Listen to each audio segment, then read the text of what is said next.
our next session is all about reliability. Please join me in welcoming our presenters all the way from Ocean EV Charging Platform, Karin Bossman, Head of Marketing, and Žiga Jelen, Head of Product Management.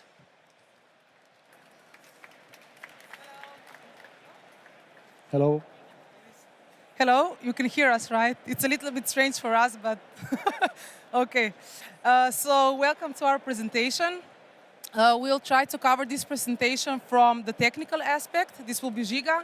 And from a more human-centric approach, this will be me. And basically, what our presentation is about, it's about collaboration with different stakeholders. So as we are, as Karin mentioned, we are an EV charging platform, which means that we do a lot of integrations with payment service providers, roaming platforms, and different stakeholders. So the collaboration for our job to be done well, it's crucial. And well, for the EV drivers, the reliability is very human. So of course, reliability is highly connected with protocols. But for the EV driver, at the end, comes to a simple question. Will my car charge now when I need it the most? Will I be able to come from point A to point B because the charging infrastructure is reliable? So that's the question us EV drivers pose most often.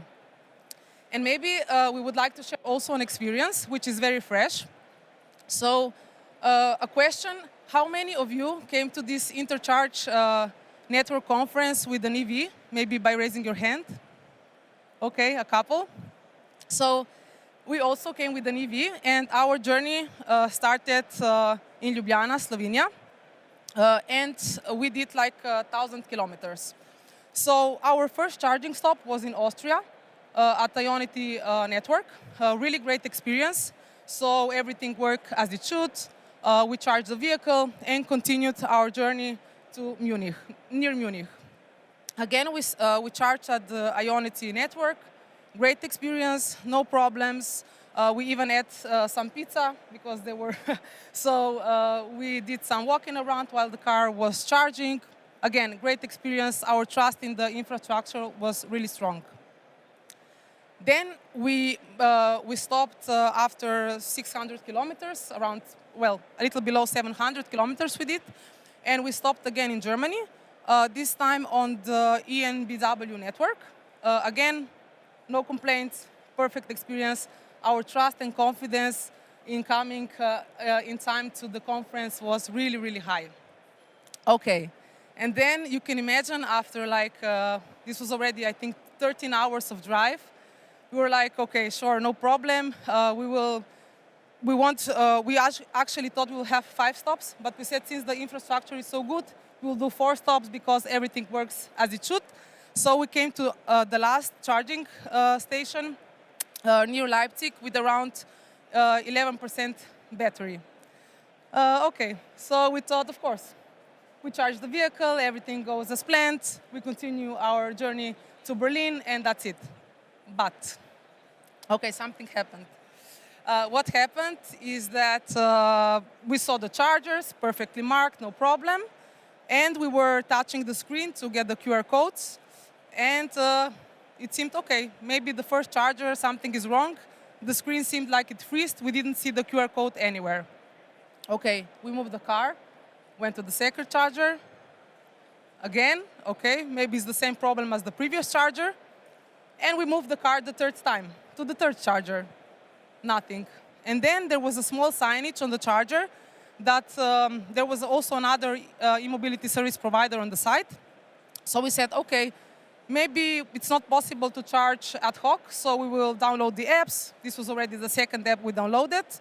And again, we tried to scan the code.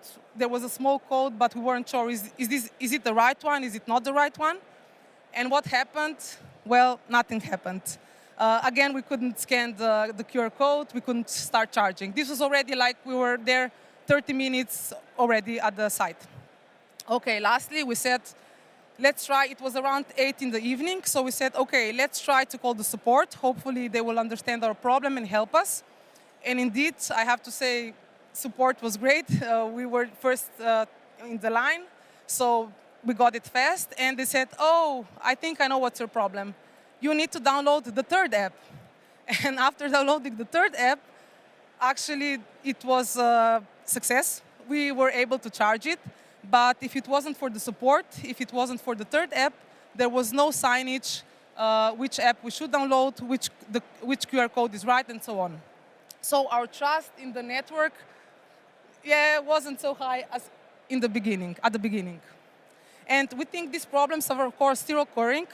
They're very common, and it's not something to be ignored. So even if it seems, it wasn't about that the chargers were faulty or anything like that. It was really about how the human interaction at the site happens. There was no signage. Nobody thought, okay, how the people can start charging. Hello, I hope you can hear me well. Maybe to continue with the Karin, how many of you have an EV or at least drive an EV? I hope that's almost everybody. Okay, that's quite a good percentage. So if you're using the application for charging, you're used to have all the details about the charging session. You know what is the range of your car, what's the current status of battery, if you're charging on a DC, what is the current power. You can even get a cost estimation if the values from the charger are connected to the CPMS system, so that we can always calculate what is the price. But what if there is no data? And this is something which is very normal in the e-mobility business. And it always comes to the reliability of system, reliability of protocols. And we all know what the OCPP is, we all know what OCPI is, what roaming is. And all the protocols are there so that we can easily communicate with the backend, from the backend to the charger, to the backend through roaming. But the devil or the catch is in the details. And as an example, here is the roaming session. And what happens here, we are, for example, on the charger that it does not send the meter values to the CPMS, and OCPP will never enforce a developer of CPMS to send the values to the CPMS.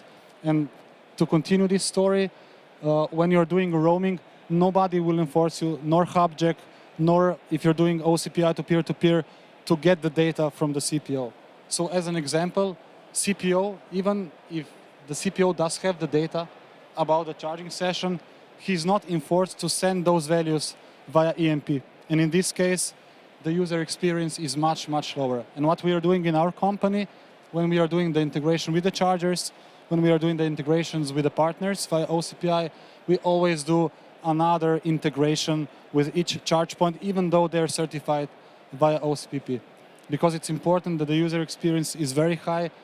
And what's the story here is that protocols are not safe enough, or the protocols will never result in the best user experience. It's always to us, to CPMS provider, to be one step ahead to provide the user experience on its best by doing another layer on testing and integrations. Okay, another story which is becoming more and more important. It has to do with payments. You know that nowadays there are a lot of frauds in the payment sector, and especially in e-mobility, a lot of transactions are being declined due to something which is called PSD, CCA. This is strong customer authentication. And more banks are requiring facial recognition or additional layer of authenticating the payments. And we see with partners that they have issues with payments. And when you're doing the integration, it's very, very important that when you're dealing, we as a CPMS provider with a payment provider, that they have a very, very strong documentation. So whenever something happens, that you can be proactive and quickly align either your code or proactive communicate with their support, so that you are able to tell your customer, not only the customer as a B2B, but to the end driver what's happening. And it's quite commonly that, for example, when something goes wrong, that we are getting error, system error or payment failed. And in this case, it's very important for the payment provider, in this specific case, that the taxonomy is very strict and correct, so that we can proactively fix issues and inform customers and our B2B clients. If I just continue the story, what we are doing with our new solution, we are just in the phase of rebranding and renewing our backend portal. We do something which is called backend monitoring. So with each solution that we launch, we do an alarming and monitoring, but it's for our internal purposes, so that we get alarmed and informed if something goes wrong. As well, we monitoring how the users are interacting with our applications. What do they click? What are their focuses on the app? And we, of course, monitor if something goes wrong. And there were a few cases where we were able to inform our clients, okay, there is a strange behavior. For example, if we provide a solution which enables you to send the whitelist to the charger, we tell our customer, okay, we identify some strange behavior and we see that those chargers are rejecting those charge lists, those local lists, and our customer is then able to discuss with a vendor provider and ask them, okay, is there an issue on the charger and so on. As I said, track the user action so that we are able always to improve the solution and focus on the points which are mostly used for the customers, detect anomalies, which I already mentioned, and resolve the issues. But here is important that it's always a loop. There is no end solution. You always need to loop and check if your solution works and if the customers are satisfied with what you're offering. Okay, and here's another, let's say, our own story. So just a little bit insight on how we developed also our ad hoc solution. For us, it's really important to talk to, as for many of you, I'm sure, to the EV drivers themselves. And even when it came to designing, developing the ad hoc solution, which we could think, okay, it's just an anonymous user and that's it. We have identified from different people, different needs. What I mean by this is that, for example, we identified Tina Transit, who might be an EV driver who wants to stay anonymous, but she will just pass the country, of course, not wanting to register, download the app, and so forth. But her case is just maybe, okay, I'm passing this country, need to charge as fast as possible, I'm not interested in any other things. Then, for example, Fred Frequent, he might use the charging infrastructure as an unregistered user frequently, because maybe he also charges at work, home, but sometimes he uses also the public network. Then we have EMA Emergency, who might use the ad hoc solutions only once, which would mean, okay, our solution needs to be so clear that when EMA Emergency needs to start charging, for example, the case I mentioned before that we had, the labels on the charging station, the labels in the app need to be very, very clear. And then, for example, we also have Private Ryan. He's someone that will always charge incognito. So we don't know anything about him, but he's also an ad hoc user. And maybe if we look closer at another persona that we identified, which is Ben Bedguest, and he's someone that likes to travel with his EV when he goes for business trips, and he usually stays at the he searches for the hotels that have at least a charger. So he can charge his vehicle while he, let's say, does some sea-sighting. And for Ben, for example, when we thought about him, we don't know much about him, but what we know, that he's probably someone who needs to also understand our app very clear. He needs clear guidance on how to start charging, insert payment. And for Ben, we also did like a feature that he always knows where he's charging. So because he's, let's say he likes to go in the city, explore, it's important for him to just pick up the phone and say, oh, now I remember where my hotel is. Of course, all these use cases is just to tell you that even when it comes to anonymous, for example, users, it's important to investigate them, to understand them, and we believe this is the only way to offer a better user experience and also give the perception of reliability to different stakeholders and users. Yeah, just to wrap it up, the things which I was discussing, so we are working with different companies. Those are e-mobility providers, DCOs, telco providers, all companies. And the message is always for us, we are on the same boat. So whenever we are developing something or if we are fixing an issue, I was just discussing with one of our colleagues, with Oscar before, that when you're doing something, it's always the whole ecosystem that needs to work together. So if there is an issue on the charger, it's very important that we are very in good relationship with our customer, with the customer of theirs, and this ecosystem needs to be connected together. Otherwise, the user experience won't be important. If we want to grow as a community, if we want to make ecosystem to work as other mature services, we need to be hand in hand and always work together for a best experience. And the last slide is just something we want to leave you with.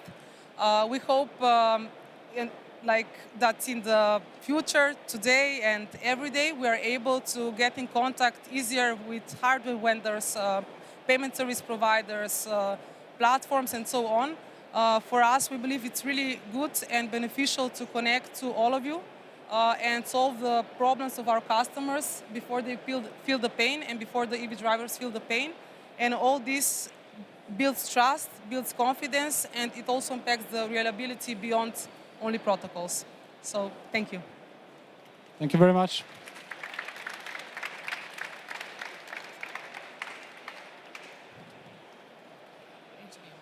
Hello? Can you hear me? All right. Thank you so much. Yes, please. Thank you, Karin and Žiga. We're opening the floor for questions.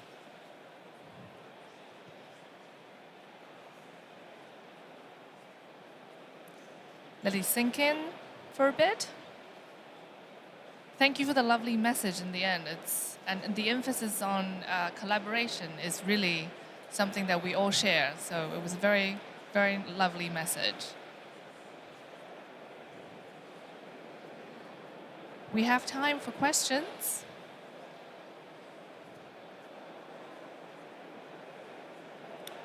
All right, I'll let you digest Karin and Žiga's presentation. If you have any questions afterwards, please feel free to reach out to them at the B14. Yes, at the Ocean booth. That's where the gin bar was. See, so now you know. Great. All right, let's give it up for Karin and Žiga. Thank you again. Ocean Bye. EV. Thank you. Thank you so much.